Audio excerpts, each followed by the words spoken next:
চলে এসেছি ২১শে ফেব্রুয়ারি রাশিফল নিয়ে। যে যোগটা চলছে সেই যোগটা হচ্ছে ব্যাঘাত যোগ।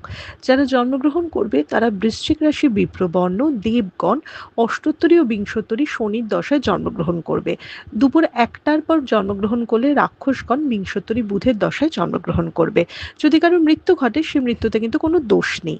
যে সময়টা কাজকর্মের জন্য ভালো সকাল ৭টা ২৯ থেকে ৮টা ১৬, বেলা ১০টা ৩৭ থেকে ১২টা ৫৮, আবার দুপুর ২টো ৩১ থেকে ৪টে ৫ এবং সন্ধ্যে ৫টা ৩১ থেকে ৭টা ১৭-র মধ্যে। কালকে যে কোনো রাশি লগ্নের জন্য ব্লু, ব্ল্যাক, গ্রে, ছাই কালার, বাদামি কালার এই ধরনের কালারগুলো ভালো হবে। একটু হালকা কালারগুলো অ্যাভয়েড করলেই যে কোনো রাশি লগ্নের জন্য ভালো হবে। আপনি যদি মেষ রাশি মেষ লগ্নের মানুষ হন কালকে কিন্তু শত্রুতা বৃদ্ধির দিন। এমন কোনো কথা বা কাজ আপনি করে ফেলতে পারেন বা বলতে পারেন যাতে অনুতপ্ত হবেন। তাই কথা বুঝে শুনে বলা উচিত এবং লিমিটেড লোকজনের সাথে মেলামেশা করা উচিত। কারণ ১০টা লোকের যত লোকের আনাগোনা তত প্রবলেম কিন্তু বাড়ছে কালকের দিনে। আপনি যদি বৃষ রাশি বৃষ লগ্নের মানুষ হন কালকে একটা পজিটিভ দিন হতে চলেছে। লাক যথেষ্ট হেল্প করবে, একটা স্টেবল দিন। কাজকর্মে প্রোগ্রেস হবে, অনেক দিনের অনেক পেন্ডিং কাজ আপনি সামলাবেন। যারা বিজনেসম্যান রয়েছেন তাদের ব্যবসাতে লাভের মুখ দেখবেন। আপনি যদি মিথুন রাশি মিথুন লগ্নের মানুষ হন তাহলে কালকে কিন্তু টাকা পয়সা অকারণ ব্যয় হওয়া, খরচা হওয়া বা ভুল ইনভেস্টমেন্টে ক্ষতি হওয়া দেখাচ্ছে এবং আপনার দিকে আঙ্গুল উঠতে পারে বা আপনার মান সম্মান নিয়ে বা আপনার পোটেনশিয়াল নিয়ে একটা কোশ্চেন উঠতে পারে।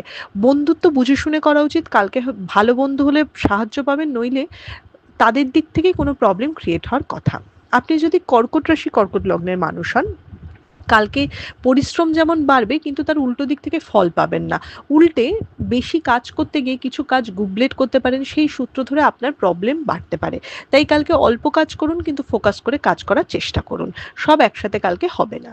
আপনি যদি সিংহ রাশি সিংহ লগ্নের মানুষ হন তাহলে কালকে খুব অ্যাংজাইটিতে ভুগবেন। কি হবে কি না হবে সেটা নিয়ে খুব টেনশন করবেন এবং খরচা তো অবশ্যই বাড়তে চলেছে। দ্রব্যহানি একটা যোগ দেখাচ্ছে, তাই বুঝে শুনে সমস্ত জিনিস ক্যারি করবেন এবং অন্যমনস্কতা কমাতে হবে।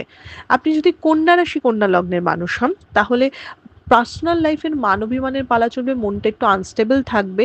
ম্যারিড কাপলদের মধ্যে একটু ঝগড়াঝাটি অশান্তির সূত্রপাত হতে পারে যা প্রফেশনাল লাইফে এফেক্ট করবে। তবে কর্মক্ষেত্রে সুনাম বা সম্মান বাড়তে পারে, নতুন দায়িত্ব ঘাড়ে চাপতে পারে যেটাতে আপনি মানে খুব খুশি হবেন যে হ্যাঁ এটা আমি ডিজার্ভ করি, এরকম একটা মনোভাব থাকবে। আপনি যদি তুলা রাশি তুলা লগ্নের মানুষ হন তাহলে কালকে একটা মিক্সড রেজাল্ট হবে। কিছু তুলা রাশি তুলা লগ্নের মানুষের খুব স্টেবল দিন হতে চলেছে, একটা মেন্টাল স্যাটিসফ্যাকশন, না ভালো না খারাপ একটা ভালো মোটামুটি দিন কাটাচ্ছে। কিছু তুলা রাশির মানুষ অকারণ ঝামেলা ঝঞ্ঝাটে অতিষ্ঠ হয়ে থাকবে এবং শান্তিমতো কোনো কাজে ফোকাসই করতে পারবে না। এবার দেখার বিষয় হচ্ছে আপনি কোন দলে পড়ছেন। আপনি যদি বৃশ্চিক রাশি বৃশ্চিক লগ্নের মানুষ হন তাহলে কালকে কোনো নতুন সুযোগ বা কর্মক্ষেত্রে কোনো প্রোগ্রেসের সম্ভাবনা রয়েছে। ইনভেস্টমেন্টের জায়গা স্টেবল দেখাচ্ছে। বিজনেসম্যানরাও কিন্তু লাভের মুখ দেখবে, হয়তো কিন্তু লাভের মার্জিনটা কম থাকলো, মানে অল্প লাভের মুখ দেখলো বাট অবশ্যই লাভ হবে। আপনি যদি ধনু রাশি ধনু লগ্নের মানুষ হন লোকের ঝামেলা থেকে দূরে থাকুন। লোকের ব্যাপারে ঝামেলা আপনার ঘাড়ে পড়বে। এছাড়া ফ্যামিলি লাইফের ফ্যামিলির মানুষদের হেলথ নিয়ে বা নিজের হেলথ নিয়েও আপনি একটু চিন্তিত হবেন। অকারণ কোনো ঝগড়া ঝামেলার জন্য মেজাজ বিগড়বে এবং কিছু ভুল পদক্ষেপ নেওয়ার একটা টেন্ডেন্সি দেখাচ্ছে। আপনি যদি মকর রাশি মকর লগ্নের মানুষ হন পেট হজমের গন্ডগোল হওয়া, খাওয়া দাওয়ার দিকে নজর রাখা ভীষণভাবে রাখতে হবে। গ্যাসের জায়গাটা খুব ভালো করে সামলাতে হবে এবং ফুড হ্যাবিট ঠিক করতে হবে। কালকে কিন্তু শারীরিক কষ্টের দিন এবং অযথা ঝামেলায় জড়িয়ে পড়ার দিন। তাই কালকে নিজের পরিকল্পনা বেশি লোকের সাথে শেয়ার করবেন না। আপনি যদি কুম্ভ রাশি কুম্ভ লগ্নের মানুষ হন কালকে লোককে হেল্প করবেন, নিজের আগে লোকের কথা বেশি ভাববেন, তাই নিজের কাজে খুব একটা প্রোগ্রেস নেই। তবে মেন্টালি দিনের শেষে আপনি খুব স্যাটিসফাই থাকবেন যে হ্যাঁ ঠিক আছে দিনটা ওকে আমার জন্য। যারা বিজনেসম্যান রয়েছেন তাদের জন্য কিন্তু দিনটা ভালো নয়, খুব একটা ইনভেস্টমেন্ট উচিত না। লাস্ট রাশি মীন রাশি, কালকে প্রতি পদে পদে বিপদ বাধার দিন। একদম ইনভেস্টমেন্ট করবেন না, কাছের মানুষের সাথে মনোমালিন্য হওয়া বা তার শরীর স্বাস্থ্য নিয়ে চিন্তা হওয়ার দিন। তাই কালকের দিনটা একটু সামলে চলতে হবে। এটা ছিল মেষ থেকে মীন রাশির একটা ওভারঅল রাশিফল। আপনাদের দিনটা শুভ হোক।